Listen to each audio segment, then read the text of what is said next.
Hi, my name's Doug, and welcome to the Emerald Hills skies. This is Emerald Hills, a beautifully green landscape property here on the corner of Louisville, Kentucky, the outskirts of Louisville.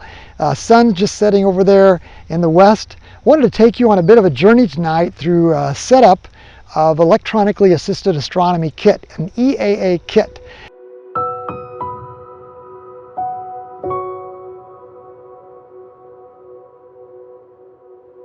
And you can see we've already put down a ground cloth, and we've also put down the blanket on top of it. You can see our kit back there in the background, all the cases of things we're about to assemble. Over here is the building in which we hope to operate. It's about a 200-foot stretch over to there, so that means we're going to need to run not only our power but our signal for those guide camera and the primary camera. We're going to try a brand new power box out tonight, a distribution box that sits on top of the scope, and also this length of run between the control room, so to speak, and the robotic scope. We've never done this before. It's a brand new setup, just got it wired over the weekend. I did plug it in and it did appear to be working, but this will be the first time we actually test it. So thanks for being willing to join us at Emerald Hill Skies. Okay, like I say, we got this nice ground cloth down and a blanket. Now we're ready to start with the scope. There's one more thing I like to do when I'm setting up in a new spot like I am tonight. I like to go ahead and run the power and the signal so that we're sure we're going to be within reach of the remote spot where we're controlling the scope. So that'll actually be the first thing we do. I'll go ahead and stop the camera while we run those cables.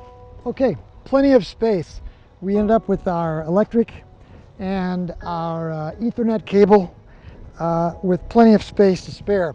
When I run the Ethernet and electric, I like to keep it 2 feet apart all the way from what you might call your control room. Have it be 2 feet apart, and I like to keep it in a straight line, and I illuminate it with a couple of red lights that you'll see later, just so I don't end up tripping over in the middle of the night. That's probably the thing you hear most often about why people don't like cabled remote. But if you always set up in the same way every time, straight line from your control room, and if there's any slack left over, you run it out at a big extended U-turn past the site where you'll never be walking through the night. And if you use that same principle as well as having those lights along the trail, so to speak, then what I found so far is that I've never so far tripped. Okay, so we've got our things laid out. Again, I lay everything out in exactly the same pattern so that it'll always be exactly in the same place. Again, just trying to stay organized. And the sun's down. It's probably 95% clear, but I'm hoping by the time it gets to be astronomical dark that we'll actually be 100% clear. That's the forecast. So let's get started. The next step is to set up the tripod.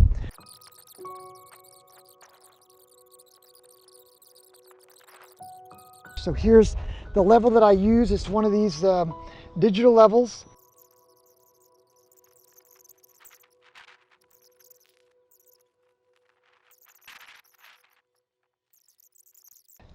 And I actually like to put the leg spreader on after putting on the mount itself. That way it's a little easier to turn all this down here. So let's get the mount out.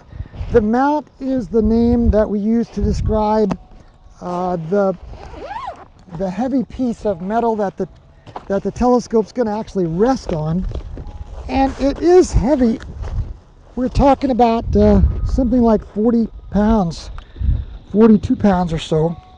And what we do is we want that peg to go up in this hole, and then this sits down in this middle carved out portion. So just use your back carefully.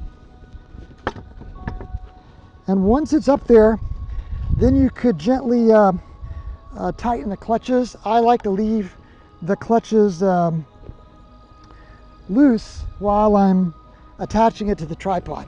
I always hold my hand on it until I have it screwed into the legs.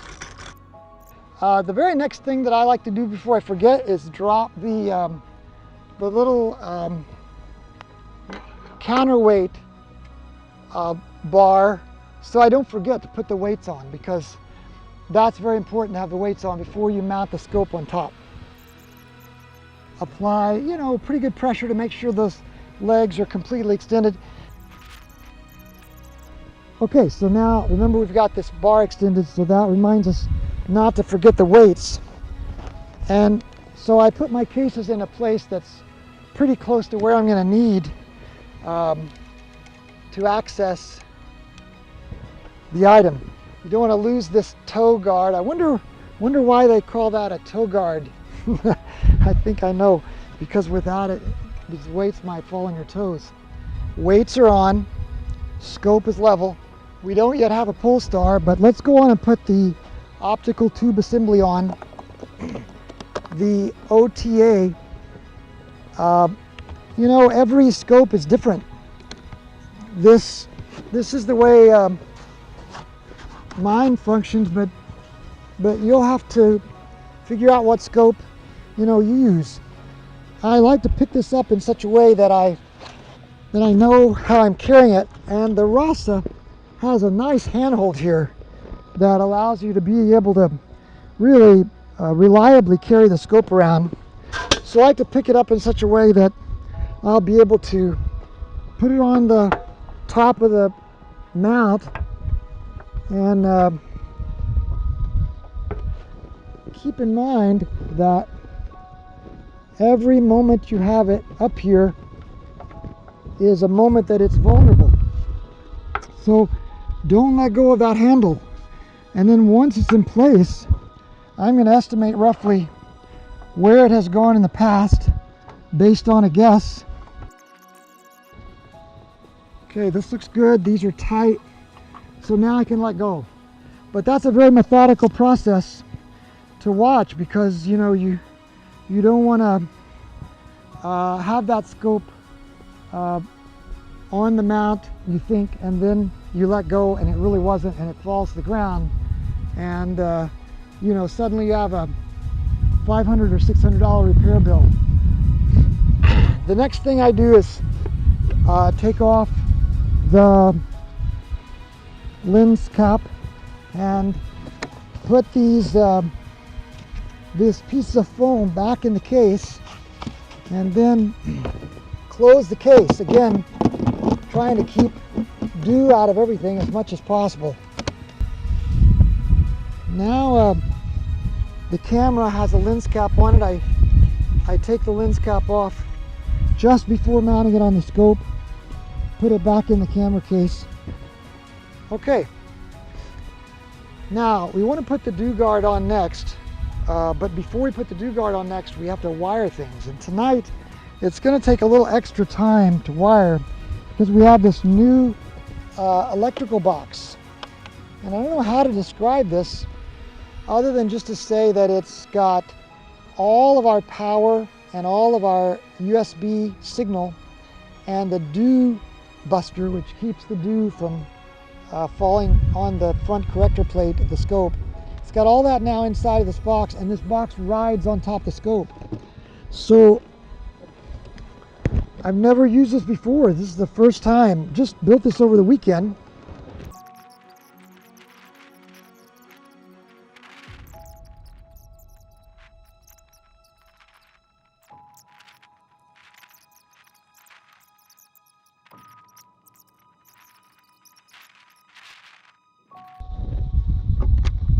This opens up. It's not fun. One more run and that ought to do it. You know, really, this is more just for, I guess it's for safety too, because you know, we want to model good safety for the times that we'll have visitors, and also just it's just part of the hobby, isn't it, to try to do things right, so that even if there's not going to be any visitors tonight, we want to have this set up. Yeah, those mosquitoes are getting bad. once I get these spirals on, the next time, of course, those will all be set. We don't have to fool with this part again. This is just because it's a brand new rig. Okay, we've got the cables all wrapped now in spiral. This is pretty much still a mess here, so we've got to tape that up. But for just a minute, let's stop and take another look at the mount. I did shift the box, the distribution box down, so I bet our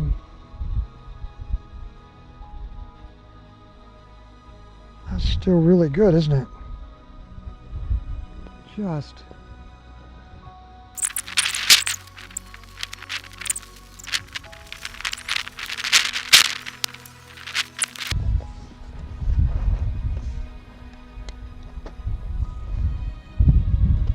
okay. Okay, we're all balanced. I think our cable management is good. And now we're ready for polar alignment, finally. How about that?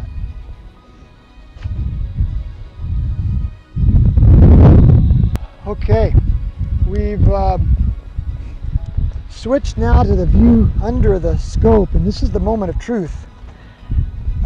This is our little power distribution box here. And again, it's not completely finished, but I'm just looking forward to trying it at this stage. It's designed all within a weatherproof box so it doesn't get wet, you know. What you do is you pass through all the cables through the edge here. And I made these little pass-throughs. I don't know what you call those, little glands or something. And this is a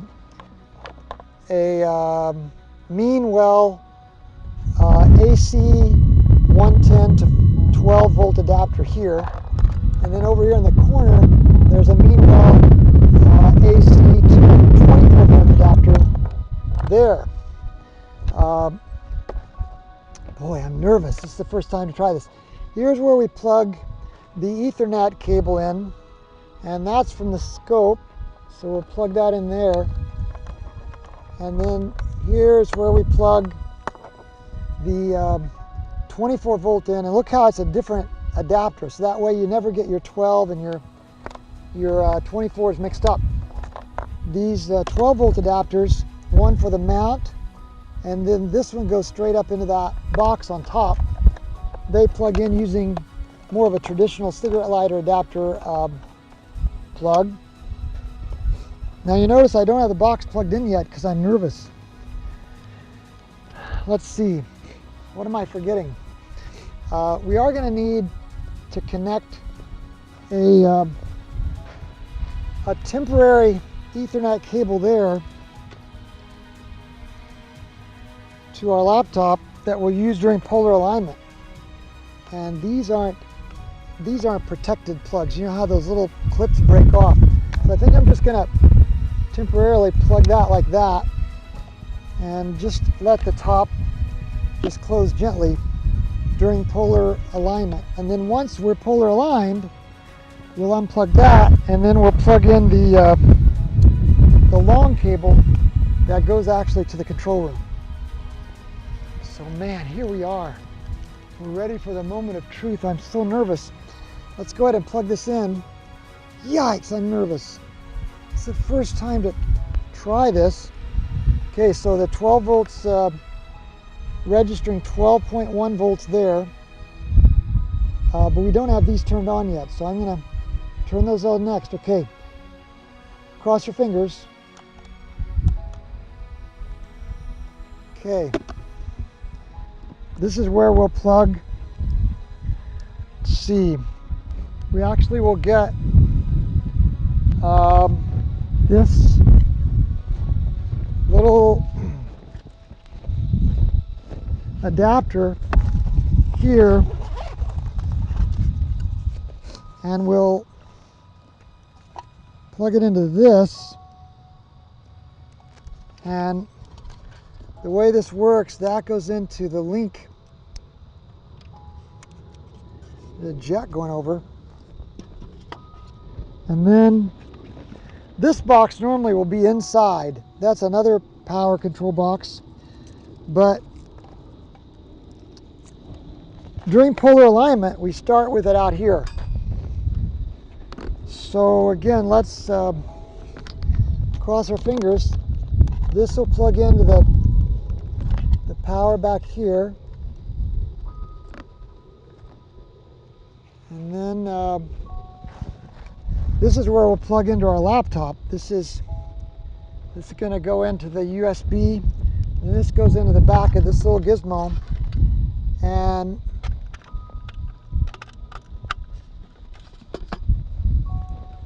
so now the plugs that will go into our laptop, this will go into our USB.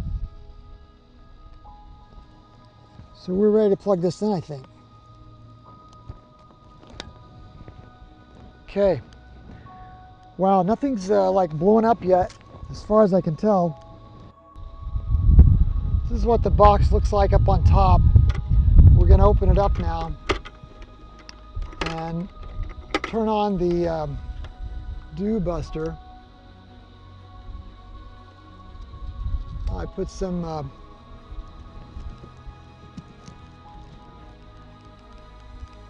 want that aux light to just blink. Hard to see it in my, yeah, that's fine. Something like that. And this is all your 12 volt, the 12 volt positive, 12 volt negative. And then underneath it is the other end of that gizmo. And this now can seal for the night. And that's going to be waterproof. Once I get these gland seals for these guys. So now let's do the spiral here, and let's seal those with tape tonight. Okay, now we're ready for polar alignment. And this is the moment of truth. We're in SharpCap, the imaging program that we use, and we click on cameras. Sure enough, there's the ASI 2600 Pro, and there's also the guide camera, the ASI 178. What this means is that the camera images are passing through that box across Ethernet, and right now they're just going through a short Ethernet cable. But when we move inside of the building in a few minutes, it doesn't matter how long that cable is, up to 100 meters, so 300 feet. We'll use 200 feet tonight where we are, but we could go up to 300 feet if need be. So now let's begin. Let's kind of hook into the camera. And we don't have our mount turned on, but that's okay. We don't really need the mount to be turned on for this particular stage. Look at those stars already showing up. So the camera is communicating well, thank the Lord. So I'm really encouraged by our box. This is a great trial to see how it works. We need to get those stars in better focus, don't we? Okay, so we've detected the focuser now. And now what we'll do is we'll set up this utility in such a way that we can see it. And we'll just, for right now, we're just going to visually focus these stars.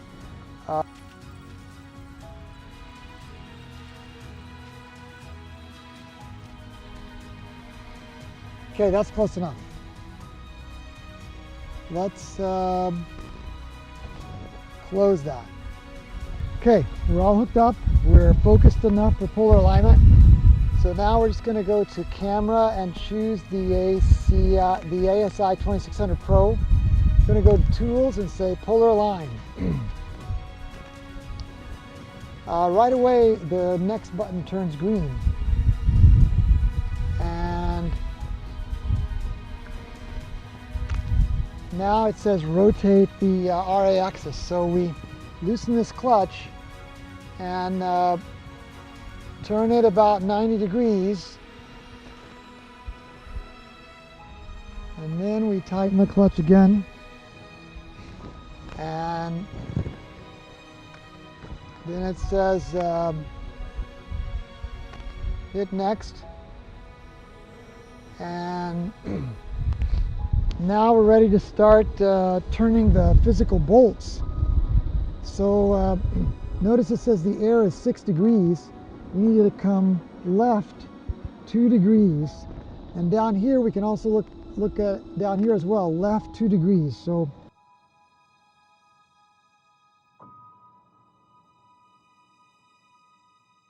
okay, so we've taken it through our steps. We now have an alignment that says it's excellent, and that's what we look for. Now we can rotate, we can stop the polar alignment. We can rotate the mount back up to what you might call the home position. That's pointing toward the pole star with the weights down. Okay, we're back inside. We've set up our laptop, connected it to a monitor on the wall. We hooked up this local box they call the Lex. I guess the L is for local. It's the Icron USB Raven 3104. Sure enough, it's talking across the Ethernet cable to the Rex unit remote that's out there on top of the scope. They're 200 feet apart, talking through Ethernet. Now the laptop's connected and we are live stacking, so I think that part is a real celebration. These frames are stacking okay. We're at 2 minutes and 25 seconds. So I think, you know, we'll be able to go okay here.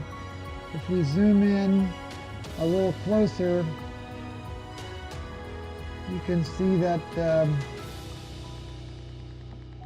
we're live stacking just fine. So the good news is the box is working, but man, we are cooking here on Sharp Cap, and it's a happy day.